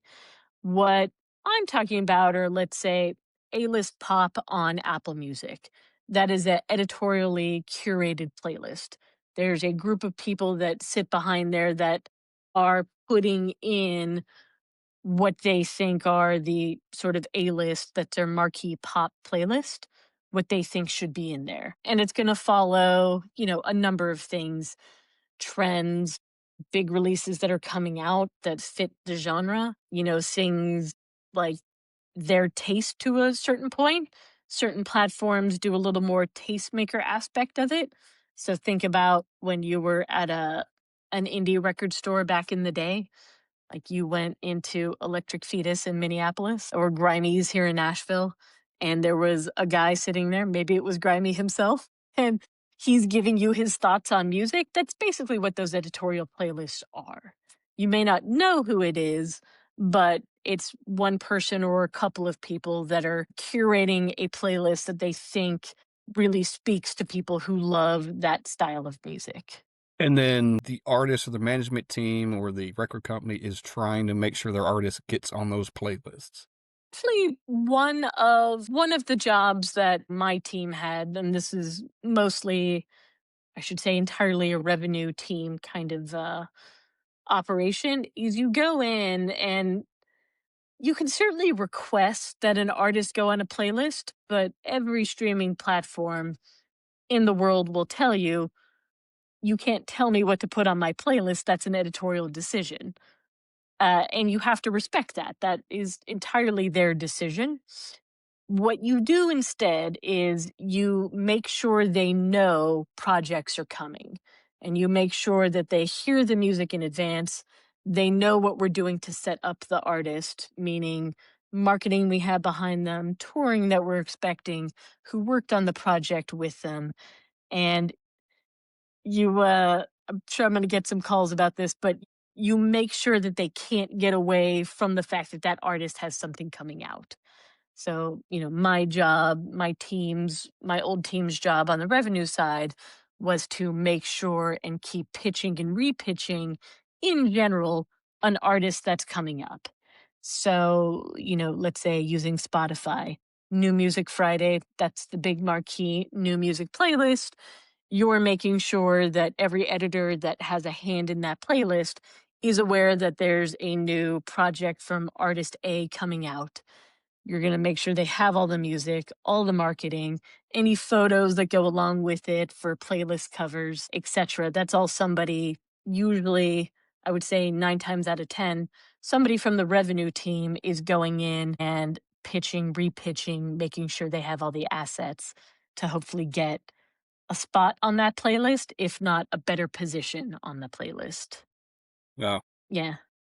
So, not telling them what they need to do, just strongly giving them all the Yeah. assets and then encouraging it. Yeah. There's a lot more that goes behind that than you would think. There's a lot of data in it that I'm sure people don't realize that we would pull and send along with all of these updates. And it's not just a blanket email to somebody. It's literally sitting down with the editors, the marketing people at those streaming partners and talking them through an artist's entire launch and just making sure they understand it. And then making sure they understand where we're coming from in terms of their particular account. So it goes back to the idea of channel marketing. You don't have to hard sell the music into any of these places because they're getting it contractually. What you do have to do is you have to be the master of that account to explain, hey, you've got this right here. Let me give you a bunch of options that would be great for the top of this channel. And that's really, in a nutshell, the job of the revenue team. You could take the work out of it for the other people, right? Hey, if I just go based on your recommendations, that's easy. I'll put the playlist together. These are the best ones. Fine. What do you want on there? Sure. Now my job is done. So I will say none of the biggies will do that. Some of the tiny streaming partners who don't really have a staff, if you send them like, hey, these are my top 10 for next Friday, a lot of times they'll just throw it in as your recommendation. And again, that's because they don't have the staff, so they're taking you on your word. When you work for a really big record label, rarely is there a miss on the list that you're giving them. They were all artists they were going to feature anyway, so you've just made their job easier. But let's say, Amazon, Spotify, YouTube, Apple, Pandora, Tidal, none of them were just like, send me a list and that's what I'll put in. None of them agreed to that. That was never the case. They're going to decipher on their own. Yeah, they've got whole teams that go through it and they make the decision. That's it. But you have a new Billie Eilish single coming. It's not like you aren't going to put it Right. on your biggest playlist. Yeah, you'd be dumb not to, right? It'd be like, You what? would be dumb. It would be a Huh? poor financial decision on your part if you didn't feature her in a big Yeah, way. yeah. You know what? We're not doing that. We're going to do our own thing. Yeah. Good luck. Here's this artist nobody's ever heard of, and it sounds like cats screaming. We're going to go with that first. That shouldn't be the top of your playlist. I just sent Scott a song like a little bit before we got on here that perfectly fits that description you just made. Yeah, my God. And I can't believe that came from that band. I know. Oof. Man. We'll talk about it later. Yes. Mm. How does a record drop anymore? And when I say that, does a record company have to work with the different platforms? Does it go to a universal place and then they all kind of drop it? Like, how do you make sure that record or song comes out at the same time when it's supposed to between all the platforms? hmm So every label, whether major label or an indie, goes through, I'm going to call it a digital logistics system. Universal and all of the other majors have an in-house digital logistics team, and what that team has done is they've built a platform that delivers the music to all of the different streaming partners. And in that data, which is called metadata, will be all the information that the partner needs in order to get that music live. And there's always a date stamp on it to keep it from going live too soon. And this has taken years and years to develop. But over, let's say, 20 years, they've developed these systems. So, let's say Universal Music Group can deliver 10 albums. Those albums are set to go live, tonight at 9 p.m. Pacific time. And they won't go live really before then. And that's all in that metadata. And there's no chance it gets messed up and drops even later, right? Like, whether it's an hour or a day. Unfortunately, this gets into a very tricky and somewhat painful aspect of the modern music industry. Is these are systems talking to other systems, but it's proprietary systems, right? So distribution company or logistics arm on the label side has its own proprietary information. You're trying to deliver that, let's say, to Amazon Music, right? Amazon's not going to tell the record company every bit about their proprietary system because they really can't, right? You can't give away all those secrets. So you build systems that are good enough to talk to each other. And I would say 99% of the time, they talk to each other flawlessly and there's no issues. Every now and then, an issue arises. Something happens on the streaming partner's end or something happens on the record label's end. And rather than doing this, it does this. And it's something's not going live and one system is preventing the other system from picking up the information, or it goes live early, like tragically early. I've been a part of that. Unfortunately, all kinds of things can happen. There can be dropouts. Again, these are systems to systems. Some people have very good systems, delivery systems, and you rarely, if ever, see an issue. And then other platforms have been sort of duct taped together over the years. And to overhaul it is probably too challenging. You'd probably have to take it offline to really overhaul it. And why would you give up, tens of millions of dollars to do that when it's working mostly fine? And you run into those issues all the time. Is there someone there at the wheel, whether it be on the platform side or the record company side? Like when that thing is supposed to hit, you check it. Okay, 901, it's there. Like, is that? Yep. There's a couple of layers in there. My team would be looking at their own accounts, making sure the production team would be looking at their accounts. On the digital logistics arm side, there would be people based by account looking at everything. And then if it was, a big enough release, so let's say a new U2 project was coming out, a new Eminem project, new Lady Gaga, whatever you want to say, huge artist from Interscope, I would be there personally checking and making sure and in contact with, the heads of the logistics arm, not only within the company, but within the streaming platforms themselves. And we would literally be all on these text chains walking it through to make sure. But even then, things still can go wrong and Yeah. unfortunately do go wrong. Best laid And plans. Yeah.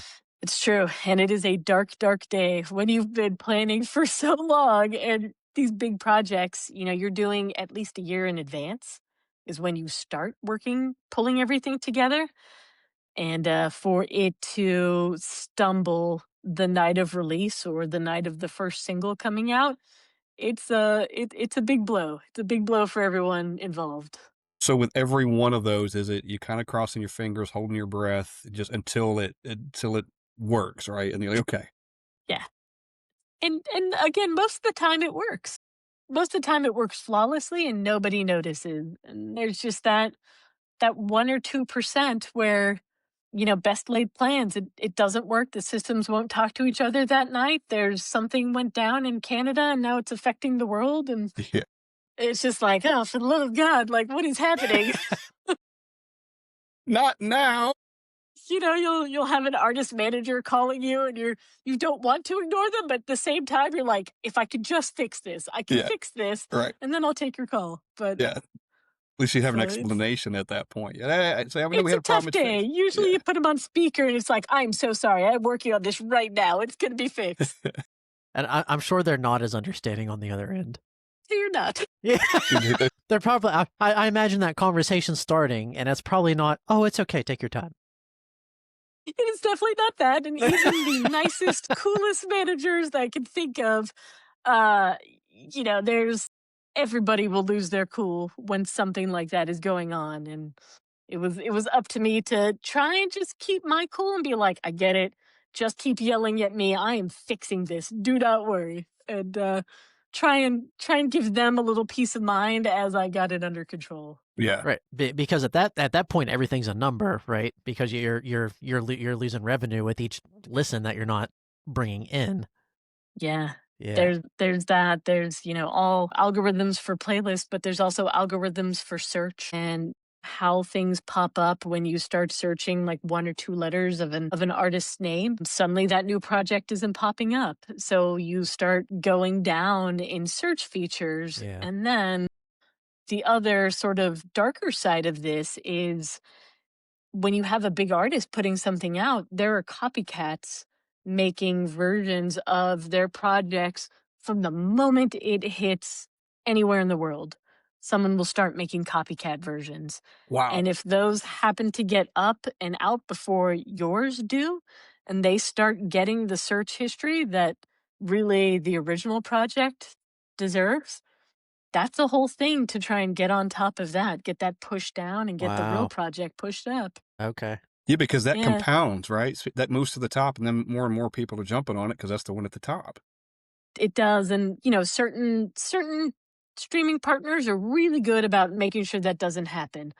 Others are not. And I won't call anybody out, but there's been a lot of not quite screaming conversations with partners of, this is fake. Like, why are you letting this go to the top? And Yeah, again, I know some of it is out of their control, but it's also really hard when you have an artist or artist manager, rightfully so, screaming at you saying, how are they letting this happen?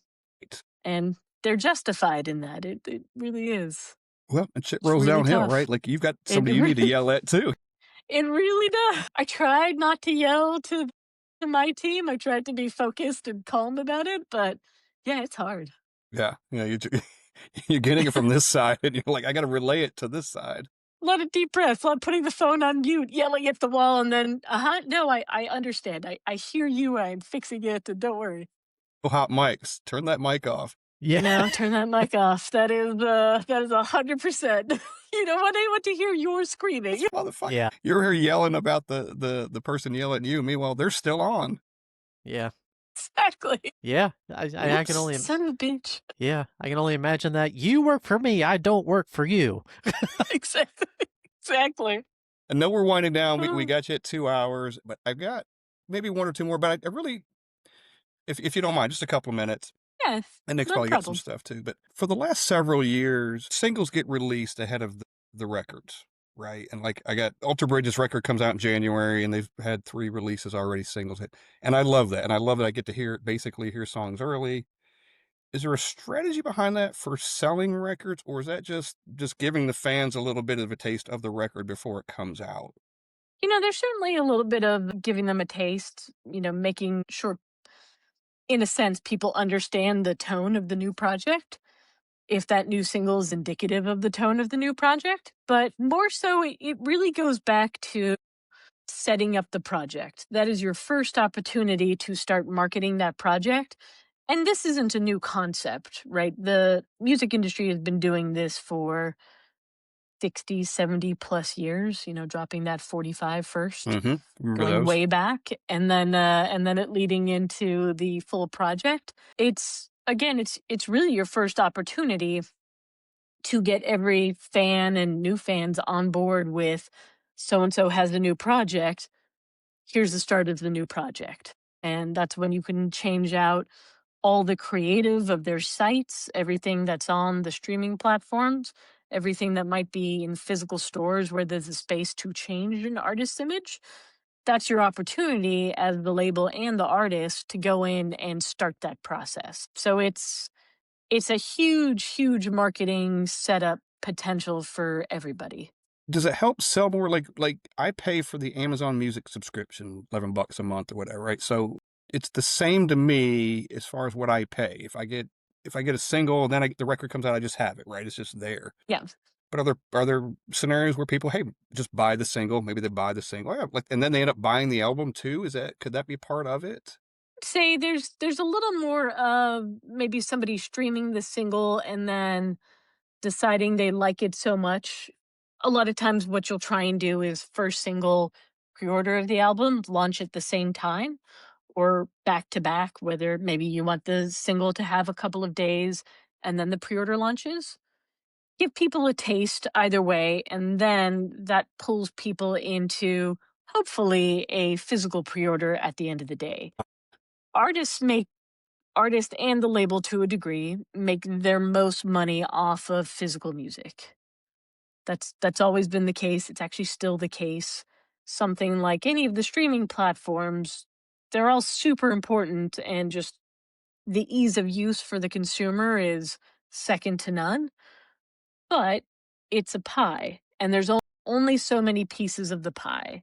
So, for argument's sake, let's say Amazon Music has $1 million in that subscriber pie. It's a lot more than that, obviously, but everybody that is coming out that week, or everyone's album that's come out that week, that's all the money that there is in that particular service. So, depending on how many streams you get, dictates how much of that pie you are going to get as an artist.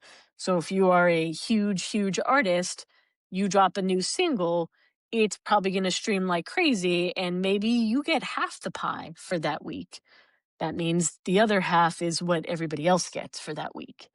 And it is all of them kind of slide around like that. All of the, streams, however many cents you get per stream, differs by partner, and to a degree, artist by artist. Wow, that's a whole conversation in that. It is. 7 questions just popped up in my head as you Yeah. were talking. The people who work out the deals and the money involved in that are, truly some of the most detailed, focused people you will ever meet to keep up with that, and the accounting behind it. It's complicated. I bet. Companies that do just that, right? That's all they do. For, let's say, indie labels, there will be third parties that will do that. For all the majors, it's all in-house. Yeah, what have you got? I could keep going, but I need to stop. No, I was going to say I'm the same way. You know, I probably have 50 more questions that I could think of that would send us up until I got to get up for work in the morning. So it's probably best to hold on for that now. But what about you, Scott? You got any last minute things before We'll we get wrap us, up? other than, is there anything about the music industry you'd like people to know? Maybe not even the music industry, but maybe the record company side. Maybe So something people don't know.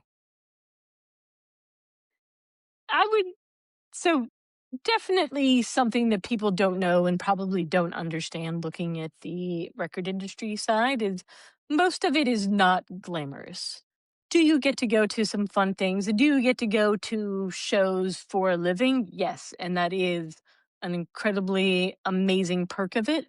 But the rest of it is a tremendous amount of work. And it is not just work, but it's a lifestyle at the end of the day, and it's more or less a 24/7 dedication to it. And what I always tell people that if you are truly interested in going into music, one, you have to be a music super fan. If you don't love it, it's not for you.